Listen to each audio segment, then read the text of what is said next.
அளவற்ற அருளாளனும் நிகரற்ற அன்புடையவனுமாகிய அல்லாவின் திருநாமத்தால் ஆரம்பம் செய்கிறோம்.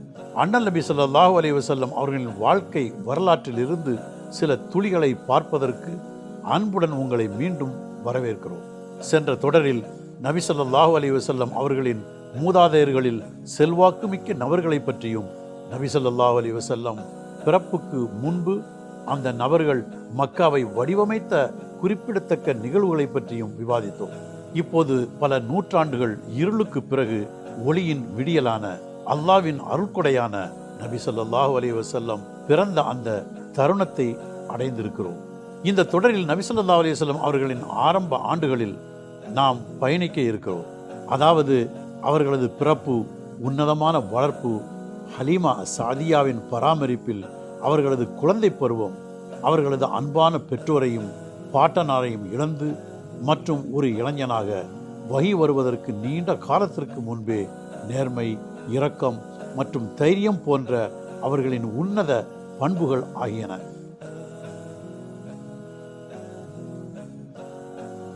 அப்துல் முத்தலிபின் குழந்தைகளில் அப்துல்லா தனது அழகு, குணம் மற்றும் அறிவில் சிறந்து விளங்கினார்.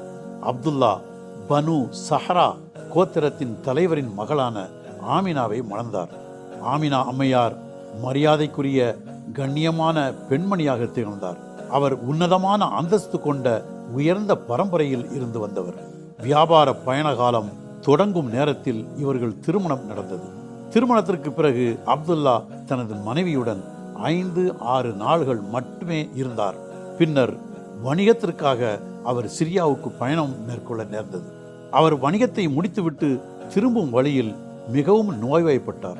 பயண வாகனம் மதீனாவில் நின்றபோது தனது நோய் குணமாக வேண்டி அப்துல்லா தனது உறவினர்கள் சிலருடன் அங்கேயே தங்கிவிட்டார்.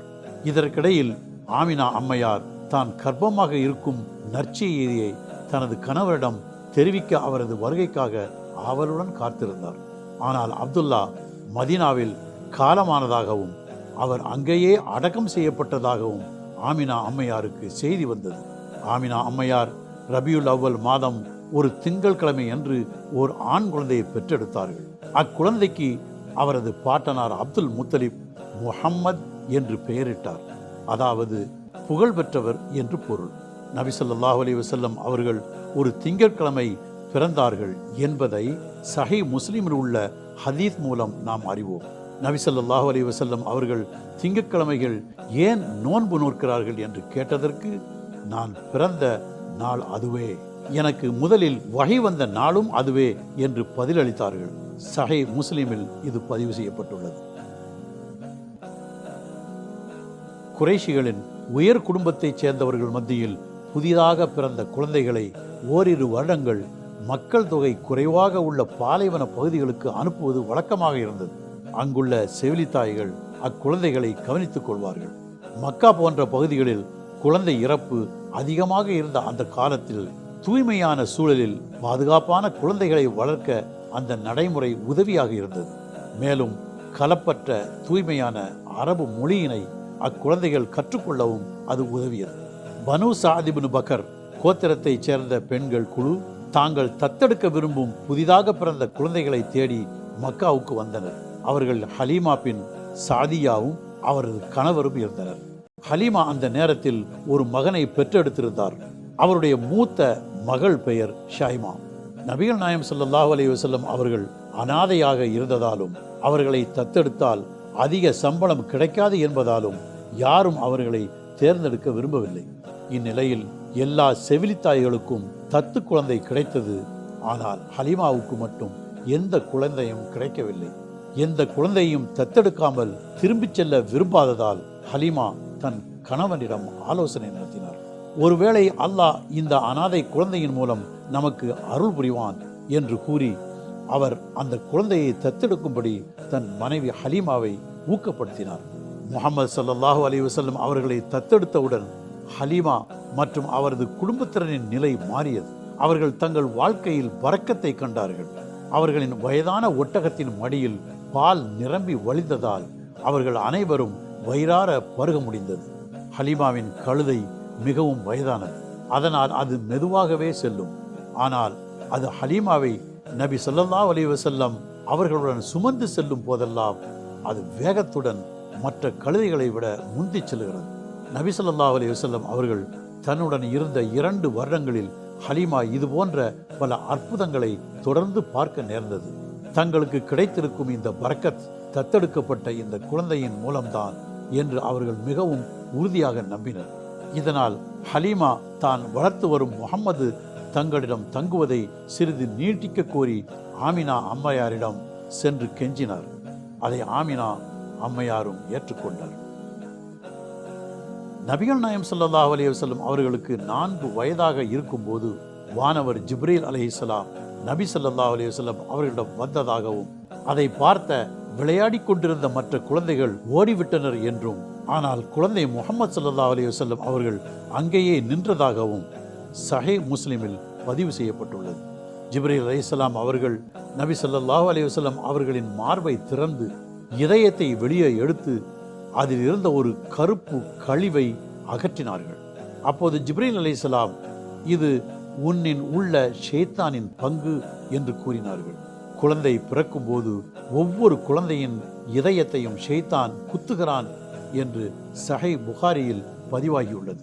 இதனால் தான் குழந்தைகள் பிறந்தவுடன் அழுகிறார்கள். ஜிப்ரீல் அலைஹிஸ்ஸலாம் நபி அவர்களின் இதயத்தை ஒரு தங்க கோப்பையில் இருந்த ஜம்சம் தண்ணீரில் கழுவி அதை திரும்ப வைத்து அவர்களுடைய மார்பை மூடினார்கள். இது சஹீஹ் முஸ்லிமில் பதிவு செய்யப்பட்டுள்ளது. பல வருடங்கள் கழித்து அனஸ் பின் மாலிக் ரலியல்லாஹு அன்ஹு குறிப்பிட்டார்கள், நான் நபி ஸல்லல்லாஹு அலைஹி வஸல்லம் அவர்களது மார்பில் தையல் தழும்பை கண்டேன்.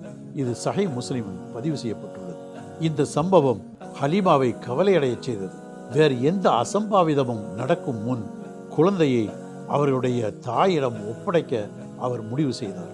நபி அவர்கள் பூரண குணம் கொண்டவர்களாக இருக்க வேண்டும் என்பது அல்லாஹ்வின் விருப்பமாக இருந்தது.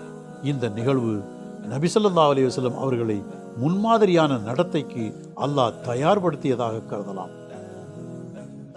ஹலீமாவிடமிருந்து குழந்தையை பெற்றுக்கொண்ட பிறகு ஆமினா அம்மையார் இளம் வயது நபி ஸல்லல்லாஹு அலைஹி வஸல்லம் அவர்களை எத்ரிப் என்னும் மதீனாவுக்கு தனது உறவினர்களை சந்திக்க அழைத்துச் செல்ல முடிவு செய்தார். அவர்கள் எத்ரிப் என்னும் மதீனாவில் சில மாதங்கள் தங்கியிருந்து பின்னர் மக்காவுக்கு திரும்பும் வழியில் ஆமினா அம்மையார் நோய்வாய்ப்பட்டு வழியில் உள்ள அல் அவ்வா என்ற ஊரில் காலமானார்கள். முஹம்மது ஸல்லல்லாஹு அலைஹி வஸல்லம் அவர்களுடைய பெற்றோர்கள் இருவரும் இறந்து விட்டதால் அவர்கள் தமது பாட்டனார் அப்துல் முத்தலிபிடம் வளர்ந்து வந்தார்கள். அப்போது அவருக்கு 6 அல்லது 7 வயது இருக்கும். அப்துல் முத்தலிப் மக்காவின் தலைவராக இருந்தார். மேலும் அவரது எல்லா பேர குழந்தைகளிலும் நபி ஸல்லல்லாஹு அலைஹி வஸல்லம் அவர்களை மிகவும் நேசித்தார். அப்துல் முத்தலிப் காபாவின் அருகே ஒரு உயர்ந்த மேடையில் அமர்ந்து குறைஷிகளின் விவகாரங்களை பற்றி விவாதிப்பார். அந்த மேடையில் தம்முடன் நபி ஸல்லல்லாஹு அலைஹி வஸல்லம் அவர்களை மட்டுமே அமர அனுமதித்தார். தமது 8வது வயதில் நபி ஸல்லல்லாஹு அலைஹி வஸல்லம் அவர்களின் பாட்டனாரும் மக்காவின் தலைவருமான அப்துல் முத்தலிப் காலமான போது 3வது முறையாக நபி ஸல்லல்லாஹு அலைஹி வஸல்லம் அவர்கள் அனாதையானார்கள். பின்னர் நபி ஸல்லல்லாஹு அலைஹி வஸல்லம் அவர்கள் தமது தந்தையின் சகோதரர் அபூ தாலிபிடம் வளர்ந்து வந்தார்கள். நபி ஸல்லல்லாஹு அலைஹி வஸல்லம் ஒரு அனாதை. அனாதைகளை பராமரிப்பது பற்றி பல ஹதீஸ்கள் உள்ளன. நானும் அனாதையை பராமரிப்பவரும் சுவனத்தில் இப்படித்தான் இருப்போம் என்று நபி ஸல்லல்லாஹு அலைஹி வஸல்லம் அவர்கள் தம் 2 விரல்களை சேர்த்து காட்டி கூறினார்கள். சஹீஹ் முஸ்லிமில் இது பதிவு செய்யப்பட்டுள்ளது.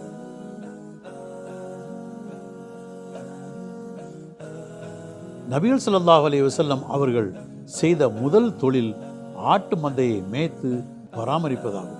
அதன் மூலம் சிறிது பணம் சம்பாதித்தார்கள்.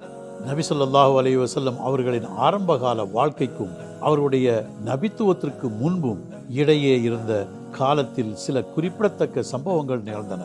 நபி ஸல்லல்லாஹு அலைஹி வஸல்லம் அவர்களுக்கு 15 வயது இருக்கும்போது குறைஷி குலத்தின் கினானா கோத்திரக்காரர்களுக்கும் ஹவாஸின் பழங்குடியினருக்கும் இடையே ஃபிஜார் போர்கள் என்று அழைக்கப்படும் பெரும் சண்டை ஏற்பட்டது. கினானாவைச் சேர்ந்த ஒரு மனிதர் ஹவாஸின் பழங்குடியினரைச் சேர்ந்த ஒருவரை கொன்றுவிட்டார். இதனால் ஹவாஸின் மக்கள் கினானா பழங்குடியினரை தாக்கினர். கினானா மக்களும் மற்ற குறைஷிகளும் பாதுகாப்புக்காக ஹரமுக்குள் விரைந்தனர். கோபத்தின் மிகுதியால் ஹவாஸின் பழங்குடியினர் புனித ஹரமுக்குள் நுழைந்து கினானா மக்களை தாக்கினர். ஒரு மனிதனை கொல்வதே தவறு, மேலும் ஹரமுக்குள் இருக்கும் மக்களை தாக்குவது மிகப்பெரிய குற்றமாகும். எனவே ஆரம்ப தவறு குறைஷிகளிடமிருந்து போதிலும் ஹரமின் புனிதம் ஹவாஸின் மக்களால் உடைக்கப்பட்டதால் குறைஷிகளால் ஒரு முழுமையான போர் அறிவிக்கப்பட்டது. ஆரம்பத்தில் ஹவாஸின்கள் வெற்றி பெற்றாலும் முடிவில் குறைஷிகள் வென்றனர். இறுதியாக ஒரு சமாதான உடன்படிக்கை ஏற்றப்பட்டு சண்டை நிறுத்தப்பட்டது. குறைஷிகள் இழப்பீடு பணம் செலுத்தினர். நபி ஸல்லல்லாஹு அலைஹி வஸல்லம் அவர்கள் பின்னாட்களில் இப்போரை பற்றி கூறும்போது தனது உறவினர்களுக்கு அம்புகளை எடுத்து கொடுத்து உதவியதை நினைவு கூர்ந்தார்கள். மேலும் அவர்கள் போர்களில் பங்கேற்றதற்காக நான் வருத்தப்படவில்லை என்றார்கள். நபி ஸல்லல்லாஹு அலைஹி வஸல்லம் அவர்களின் ஆரம்பகால வாழ்க்கையில் நடந்த மற்றொரு சம்பவம் அல் ஃபுதூல் ஒப்பந்தமாகும். அப்போது அவர்களுக்கு 20 வயது இருக்கும். யமனைச் சேர்ந்த ஒருவர் ஹஜ்ஜுக்காக மக்காவிற்கு வந்தார். அப்போது அவர் தனது பொருள்களை அல் அஸ் இப்னு அல் வைஸ் என்ற குறைஷி தொழிலதிபர் மற்றும் அரசியல்வாதிக்கு விற்பனை செய்தார். அல் அஸ் அதற்குரிய பணம் செலுத்துவதை தவிர்த்து அவருக்கு கொடுக்காமல் ஏமாற்றிவிட்டார். இதனால் யமனைச் சேர்ந்த அந்த மனிதர் குறைஷி மக்களிடம் முறையிட்டு தனது பணத்தை திருப்பி பெற உதவி கோரினார். ஆனால் அல் அஸ் குறைஷி இனத்தைச் சேர்ந்தவர், மேலும் செல்வந்தராகவும் செல்வாக்கு மிக்கவராகவும் இருந்ததால் மக்களில் யாரும் அவருக்கு உதவ முன்வரவில்லை. தனது கடைசி முயற்சியாக அந்த மனிதர் இது பற்றி கவிதைகளை எழுதி காபாவின் முன் அதை சத்தமாக படிக்கத் தொடங்கினார். அதில் குறைஷி மக்களால் தமக்கு பெரும் அநீதி இழைக்கப்பட்டுள்ளது என்றும் ஹஜ்ஜுக்கு வந்த அவரை ஏமாற்றி விட்டார்கள் என்றும் குறைஷிகள் புனித மக்காவின் பாதுகாவலர்களாக கருதப்பட்டாலும் அவர்கள் திருடர்களைப் போல் செயல்படுகிறார்கள் என்றும் எழுதியிருந்தார். இந்த செய்தி காட்டு தீ போல பரவியது. குறைஷிகளின் மதிப்பில் களங்கம் ஏற்பட்டது. இதனால் நபி ஸல்லல்லாஹு அலைஹி வஸல்லம் அவர்களின் பெரிய தந்தை ஜுபைர் இப்னு அப்துல் முத்தலிப் அவர்கள் இதற்கு ஏதாவது செய்ய வேண்டும் என்று முடிவு செய்தார். அவர் குறைஷிகளின் மூத்த உறுப்பினர்கள் கொண்ட ஒரு கூட்டத்தை கூட்டினார். அதில் அவர்கள் ஓர் உடன்படிக்கைக்கு ஒப்புக்கொண்டனர். அதாவது அடக்குமுறை செய்பவர் எந்த கோத்திரத்தை சேர்ந்தவராக இருந்தாலும் அவர்கள் அடக்குமுறை செய்பவருக்கு எதிராக ஒடுக்கப்பட்ட மக்களின் பக்கம் இருக்க வேண்டும் என முடிவு செய்தனர். ஒடுக்கப்பட்டவர்கள் வெளியூரை சேர்ந்தவராக இருந்தாலும் அடக்குமுறை செய்பவர் குறைஷி இனத்தை சேர்ந்தவராக இருந்தாலும் தாங்கள் ஒடுக்கப்பட்டவரின் பக்கமே நிற்போம் என்று அறிவித்தார்கள். அவர்கள் காபாவின் முன் சென்று இதை பகிரங்கமாக அறிவித்தார்கள். மேலும் தங்கள் கைகளை வாசனை திரவியத்தில் நனைத்து காபாவின் மீது வைத்தார்கள். இது ஃபுதூல் ஒப்பந்தம் என்று அழைக்கப்பட்டது. மேலும் அதில் பங்கேற்ற இளைஞர்களில் நபி ஸல்லல்லாஹு அலைஹி வஸல்லம் அவர்களும் ஒருவர். அரேபிய மக்கள் இதற்கு முன்பு இது போன்ற ஒரு ஒப்பந்தத்தை பற்றி அறிந்ததில்லை. ஏனெனில் மற்றொரு சமூகத்தைச் சேர்ந்த ஒரு நபரின் உரிமைகளை விட தம் மக்களிடம் உள்ள உறவுகள் அவர்களுக்கு மிகவும் முக்கியமானதாக இருந்தது. நபி ஸல்லல்லாஹு அலைஹி வஸல்லம் அவர்கள் பின்னாளில் தான் ஃபுதூல் உடன்படிக்கைக்கு சாட்சியாக இருந்ததாகவும் இஸ்லாத்தில் கூட அத்தகைய உடன்படிக்கையை நிலைநிறுத்துவதாகவும் இது போன்ற ஒப்பந்தத்தில் நான் பங்கேற்பதை தவறவிட மாட்டேன் என்று கூறினார்கள். இப்னு ஹிஷாம் சீரா அன்-நபவிய்யா. இந்த சம்பவங்கள் நபித்துவத்திற்கு முன் நிகழ்ந்தவை என்பது குறிப்பிடத்தக்கது. மேலும் நபி ஸல்லல்லாஹு அலைஹி வஸல்லம் அவர்கள் நபித்துவத்திற்கு பிறகும் அதை அங்கீகரித்து உறுதிப்படுத்தியுள்ளார்கள். முஸ்லிம் அல்லாத சமூகமாக இருந்தாலும் நபி ஸல்லல்லாஹு அலைஹி வஸல்லம் அவர்கள் சமூகத்துடன் எவ்வாறு ஈடுபாட்டுடன் இருந்தார்கள் என்பதை இந்த சம்பவங்கள் எடுத்துக்காட்டுகின்றன. இவ்வாறாக இளமை பருவம் முதல் அவர்கள் சமுதாய முன்னேற்றத்திற்கும் அநீதிக்கும் எதிராகவும் வாழ்ந்து வந்தார்கள்.